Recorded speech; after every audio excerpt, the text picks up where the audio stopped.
CSEET accountsல non-profit organization இந்த chapter கொஞ்சம் difficult-ஆ இருக்குன்னு feel பண்றீங்களா? Yes.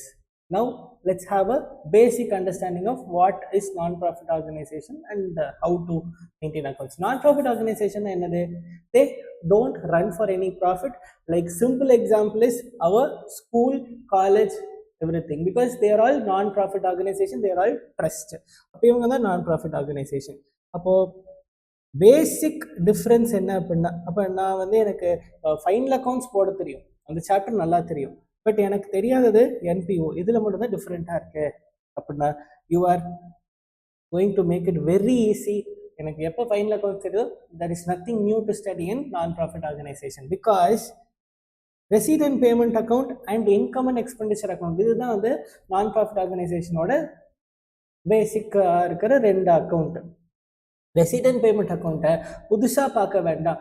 நம்ம சும்மா பார்த்தோம்னா ரெசிடென்ட் பேமெண்ட் அக்கௌண்ட்ல டெபிட்ல வர்றதெல்லாம் இன்கம் அண்ட் எக்ஸ்பெண்டிச்சர்ல கிரெடிட், இங்கே கிரெடிட்ல வர்றதெல்லாம் அங்கே டெபிட், இப்படி மிரர் இமேஜ் மாதிரி இருக்கும். It is not so. அப்போ resident payment account is nothing but cash account and income and expenditure account is nothing but P&L account.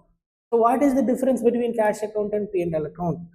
Whatever is due for current year, நீங்கள் அதை பே பண்ணுறீங்களோ இல்லையோ, if it is due, you will write it in P&L account. Whatever you pay during current year, that you will write in cash account. Appa receipt and payment is account is nothing but it is same cash and bank account. அவ்வளவுதான். Cash and பேங்க்னு நம்ம இவ்வளோ நாள் என்னவா போட்டுக்கிட்டு இருந்தோமோ ஒரு லெட்ஜரை, அதுக்கு பதிலாக we are using the term receipt and payment account. அதே மாதிரி P&L ட்ரேடிங் P&L அக்கௌண்ட்னு என்ன போட்டுக்கிட்டு இருந்தோமோ அதுக்கு பதிலாக we are going to use the term income and expenditure. அந்த அக்கௌண்ட்டோட பேரு தான் மாறுது, there is no change in the concept. அப்போ கான்செப்ட் படி கேஷ் அக்கௌண்ட்ல என்ன வரும்?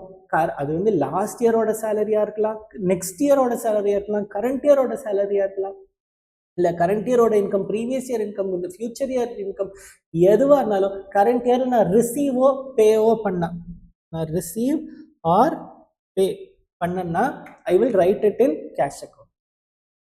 அது இன்கமாவோ எக்ஸ்பெண்டிச்சராகவோ இருந்து அது கரண்ட் இயரோட தான் இருந்தால் மட்டும்தான் I will write in P&L account.